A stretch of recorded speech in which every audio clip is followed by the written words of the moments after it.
Let me start this truck and let you listen to it. I want to see if you can tell me what you think is wrong with it. Then we will tear into it and see for ourselves what exactly is going on, and let's see if you're right.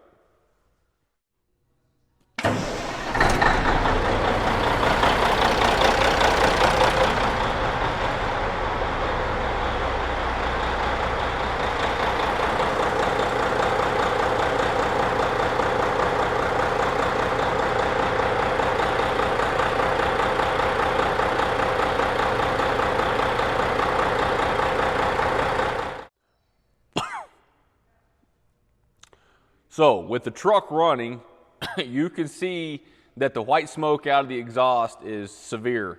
And I can tell you by smelling it that it is fuel.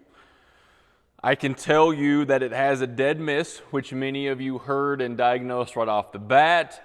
It does have a completely dead cylinder in it. I will go ahead and tell you that it is cylinder 5, and I know that because I can kill the cylinders one at a time. And the only one that doesn't make a difference in the way that the truck runs is cylinder 5. So that tells us it's that hole. If you said it's an injector to that hole, I can go ahead and tell you you're wrong on that. The customer, before we brought it in, swapped that injector with a new injector. Didn't change anything.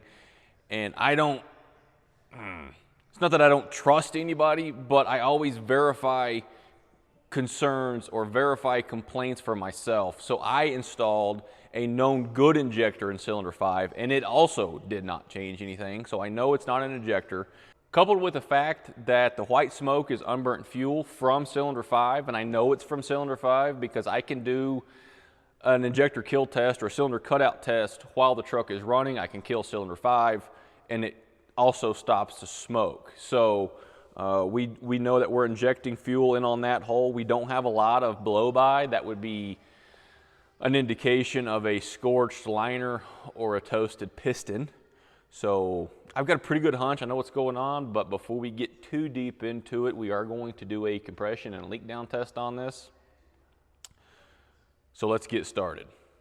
I personally think that we have a torched head gasket, so that's where I think we're going with this. But we won't know till we tear into it, so let's get started. So I really don't know where I'm going to edit all this back together. I lost a bunch of footage because my phone battery died. I have done a leak down test on cylinder 5. I have did a compression test on cylinder 5. It is a little low, but I'm convinced we have something deeper internal, and I won't know till I get the head pulled off of it. So that's what I'm doing right now. It's like 9 or 10 o'clock at night. Everybody else is gone. I've got some 90s country jamming in my ears, so if I'm singing a little bit of Shania Twain here, don't judge me too hard. But I've got all the big peripheral stuff taken off. I'm down to simply pulling the valve train, the rocker box, the injectors, and then my head bolts. We're gonna jack this head off of this engine and just see what we can see.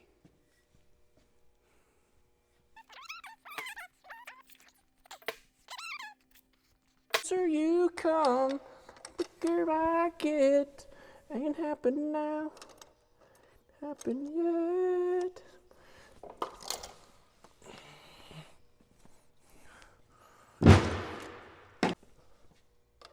Man enough to walk away.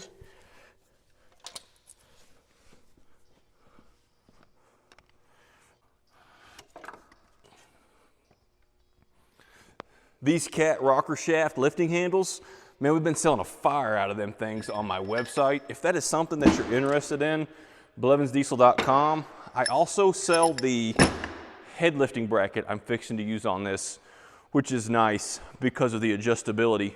You can pull it with the cam and the turbo and the manifold and thermostat housing on it, or if you rip all this stuff off of it, you can basically move the adjustment on it, and it will pick the head up level in either option, either dress. So if that's something I can help you with, let me know. Made homemade wine like nobody I know.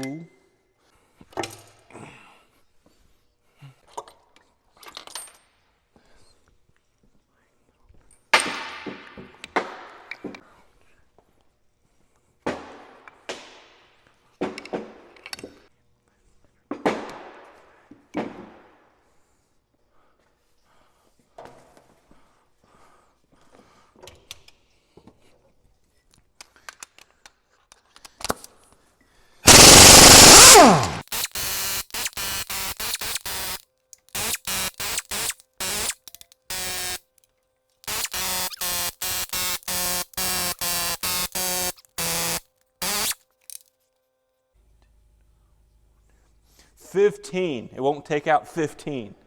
That's as many as I've ever had stuck. I'm done asking. Tells her he loves her.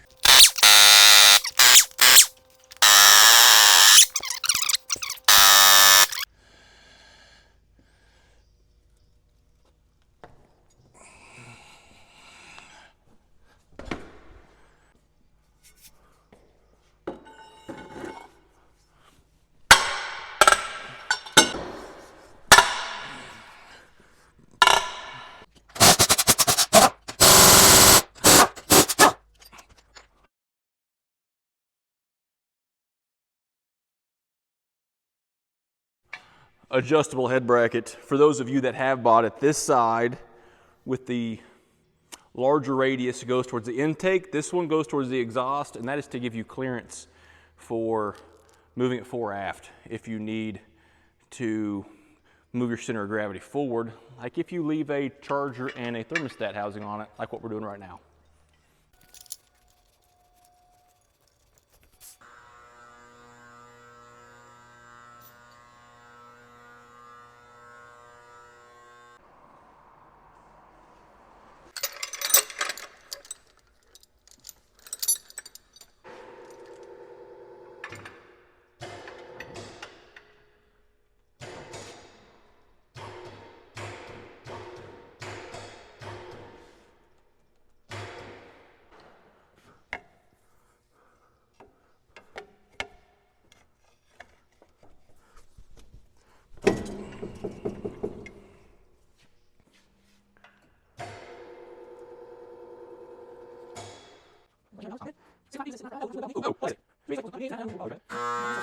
Yeah.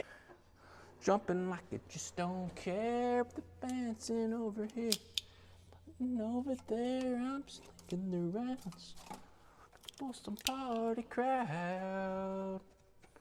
So here is the head gasket. This is the fire ring out of cylinder 5. It would have been located just like this. I kind of got a little fresh with the head gasket when I pulled the head off. I guess it would have been stuck to one and the other at the same time. And with that fire ring compromised, it just kind of wadded it right up. We have definitely located the misfire, what was causing the misfire.